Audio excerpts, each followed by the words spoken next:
Hi viewers, welcome to our channel. ప్రస్తుతం మనతో పాటు సీనియర్ జర్నలిస్ట్ దాము బాలస్ అన్నారు, వారితో మాట్లాడదాం. నమస్కారం సార్. కొడాలి నాని చంద్రబాబు నాయుడు గారి బూట్లు తుడుస్తున్నట్టుగా కొన్ని ఫ్లెక్సీలు ఏర్పాటు చేశారు సార్. మరి ఇది టీడీపీ వాళ్ళు ఏర్పాటు చేశారా, వైసీపీ వాళ్ళు ఏర్పాటు చేశారా తెలియదు, కానీ కొడాలి నాని కూడా ఒక సిగ్నల్ అందజేస్తున్నట్టుగా, అంటే తన క్షమాపణ చంద్రబాబు నాయుడు గారు కోరుతున్నట్టుగా కొన్ని సిగ్నల్స్ పంపాలని చెప్పేసి ప్రయత్నం జరుగుతుందని అంటున్నారు. నిజంగా కొడాలి నాని మరి అటువంటి స్థితికి వచ్చాడంటారా? మీరు ఏం చెప్తారు సార్ దీని గురించి? అంటే రాజకీయాల్లో ఏది అసాధ్యం కాదు, ఏమైనా జరగచ్చు.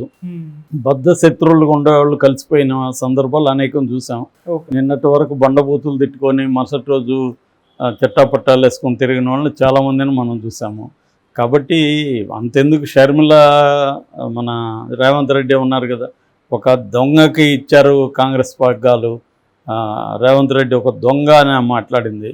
మళ్ళీ అదే షర్మిల వాళ్ళ ఇంటికి వెళ్ళి ఆయన్ని ఆహ్వానించింది. తర్వాత వాళ్ళిద్దరూ ఒకటైపోయారు. ఒకే పార్టీలో 2 రాష్ట్రాల్లో ఆమె పిసిసి అధ్యక్షురాలు అయితే ఇక్కడ ఈయన సీఎం అయ్యాడు. కాబట్టి ఈ రాజకీయాల్లో అంటరానితనం అనేది ఉండదు. రెండోది, పర్మనెంట్ స్నేహితులు కానీ పర్మనెంట్ ఎనిమీస్ కానీ రాజకీయాల్లో ఉండరు. సో ఎవరితోనైనా కలవచ్చు, ఏమైనా జరగచ్చు. అలాగా తీసుకున్నప్పుడు ఇప్పుడు కొడాలి నానిది ఎందుకు వచ్చిందంటే, సడన్గా ఫ్లెక్సీలు అక్కడ వచ్చాయి. ఆ ఫ్లెక్సీల్లో ఏంటంటే కొడాలి నాని చంద్రబాబు కాళ్ళు తుడుస్తున్నట్టుగా ఉంది, బూట్లు తుడుస్తున్నట్టుగా. అంటే ఎందుకు పెట్టారు ఇది అనుకున్నప్పుడు, కొడాలి నాని ఒక రాయబారం పంపించాడని చంద్రబాబుకి, నేను మీ కాళ్ళు పట్టుకుంటాను, నన్ను క్షమాపణ అడుగుతాను, నన్ను మన్నించండి అని అన్నట్టుగా మనకు తెలుస్తుంది. సో దానికోసమే వీళ్ళు ముందుగానే ఇది పెట్టారు. అంటే రేపొద్దున ఇది జరగచ్చు అన్నట్టుగా వీళ్ళు పెడుతున్నారని. సో జరగచ్చా లేదంటే పాజిబుల్ అంటే, కొడాలి నానికి ఆల్రెడీ మనం చూసాం, ఆయనకి అంత ఆరోగ్యం కూడా బాగాలేదు. పైగా ఇదే నా చివరి ఎన్నికలని కూడా అన్నాడు. సో ఇంకా రాజకీయాల్లోనే ఉండొద్దు అనుకున్న మనిషి కాంప్రమైజ్ అవ్వదామని అనుకుంటాడు కదా, ఎందుకంటే ఆరోగ్యం బాగాలేదు. రేపు ఖచ్చితంగా ఆయన్ని వీళ్ళు జైల్లో పెడతారు. సో జైల్లో పెట్టచ్చు, కొంత హార్ష్గా కూడా పోలీసులు రేపు డీల్ చేయొచ్చు. ఆల్రెడీ ఇప్పుడు త్రిపులార్ని రఘురామకృష్ణరాజుని డీల్ చేస్తారనేది విమర్శలు వచ్చాయి. కాబట్టి ఈయన కూడా కొంత హార్ష్గా రేపొద్దున వీళ్ళు అదే పని చేస్తారు కదా, నీవు నేర్పిన విద్య నీరజాక్షలాగా అదే పని వీళ్ళు చేస్తారు. వీళ్ళు కూడా ఫ్రైడే నైట్ ఎప్పుడు ఆయన అరెస్ట్ చేస్తారు, అరెస్ట్ చేసి ఒక 2 రోజులు ఎక్కడో పెట్టుకుంటారు, సడన్గా మిస్ అయ్యాడు అంటారు.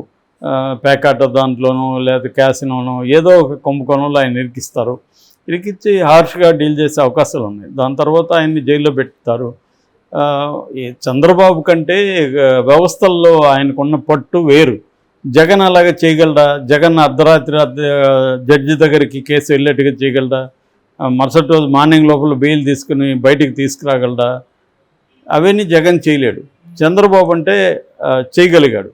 చంద్రబాబు అసలు జైల్లో పెట్టనేయకుండా చూసుకున్నాడు. త్రిపులార్ విషయంలో కూడా చూసాం మనం, అర్ధరాత్రులంతా సుప్రీంకోర్టులు హైకోర్టు జడ్జిలు వాళ్ళ ఇళ్ళ కాడ కూడా కేసులు చూసేవాళ్ళు.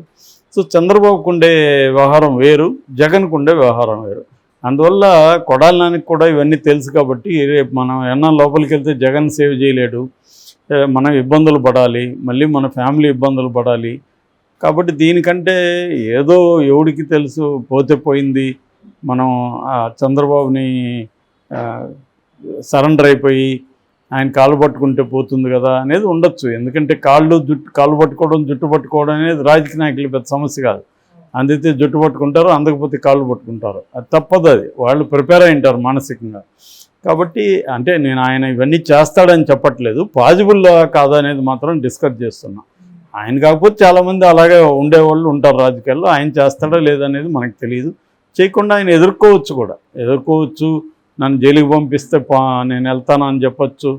బట్ అది ఎదుర్కొనే దానికి చాలా శక్తి సామర్థ్యాలు కావాలి, వ్యవహారం డబ్బులు ఉండాలి, ఖర్చు పెట్టాలి, అన్నీ కావాలి. దానికి అంత ఈజీ కాదు. పవర్లో ఉన్నప్పుడు ఇష్టం వచ్చినట్టు మాట్లాడచ్చు. అందుకని ఎప్పుడైనా కూడా పవర్లో మనం ఉన్నాం కాబట్టి ఎదుటి వాళ్ళని ఇష్టం వచ్చినట్టు మాట్లాడకూడదు అనేది నేర్చుకోవాలి. ఇట్లాంటి వాళ్ళు ఎగ్జాంపుల్ చూసి. అటు ఆల్రెడీ ఆమె హాస్పిటల్ నుంచి ఏదో వీడియో చేసింది రోజా, వీళ్ళకందరికీ ఇప్పుడు ఖచ్చితంగా ఉంటుంది. ఎందుకంటే విపరీతంగా వీళ్ళు రెచ్చిపోయి వ్యక్తిగత స్థాయిలో కొడాలి నాని చంద్రబాబుని ఎంత ఘోరంగా మాట్లాడారో మనం చూసాము. సో వాడు వీడని హీనంగా మాట్లాడడం, ఈవెన్ అసెంబ్లీలో కూడా అటాక్ చేయడం, దీనంతా కూడా జగన్ ఎంకరేజ్ చేశాడు.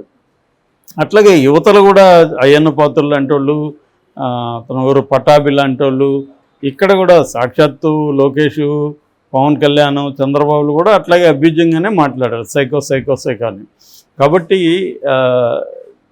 ఇప్పుడు కొడాలి నాని కర్తవ్యం రెండే ఉన్నాయి ఆయన ముందు. ఒకటి ఎదిరించి నిలబడడం, జైలుకు పోవడం, జైల్లో ఉండడం, ఏం బాధలు పెడితే దానికి రెడీగా ఉండడం, అది ఒకటి.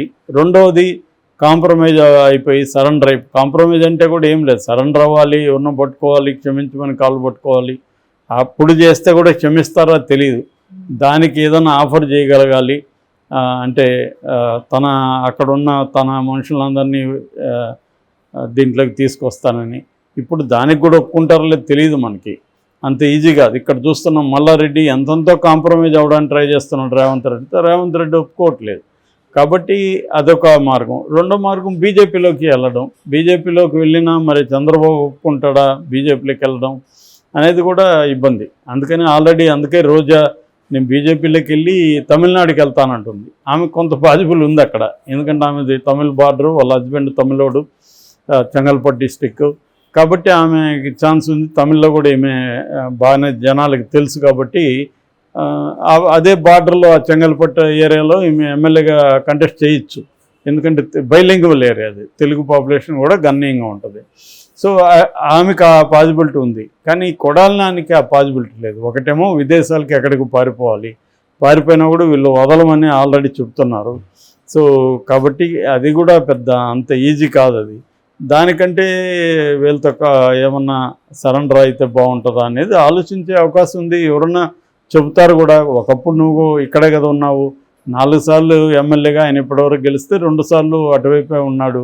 సో మళ్ళీ అటువైపు వెళ్తాను నేను, నాకేమీ అన్కండిషనల్గా మీకు సరెండర్ అవుతాను, నా మనుషులంతా కూడా నా ఇదంతా కూడా మీకే అందిస్తానని చెప్పచ్చు రేపొద్దున. ఎందుకంటే అది ఇప్పటికిప్పుడు ఇమ్మీడియట్గా చేయకపోయినా మెత్తబడే అవకాశం ఉంది. ఎందుకంటే పవర్లో ఉన్నప్పుడు ఇష్టం వచ్చినట్టు మాట్లాడాను, జగన్ కోసం మాట్లాడాల్సి వచ్చింది, జగన్ నన్ను మాట్లాడమన్నాడు అని చెప్పచ్చు ఇలాగ. కాకపోతే చెప్పినా కూడా కాంప్రమైజ్ అవుతారని డౌట్. అందుకని చంద్రబాబు అయితే కొద్దిగా ఇట్లాంటి వాడికి కరిగే అవకాశం ఉంది. లోకేష్ చెప్పుకున్నట్టుగా నేను మూర్ఖుని, నేను వీళ్ళందరి మీద ప్రతీకారం తీర్చుకుంటా అన్నాడు. సో ఖచ్చితంగా తీర్చుకుంటారు, లీగల్గానే తీర్చుకునే అవకాశం ఉంది. ఎందుకంటే ఇప్పుడు వాళ్ళు అదే పనిలో ఉన్నారు, ప్రతీకారం రివెంజ్ మోడ్లోనే ఉన్నారు.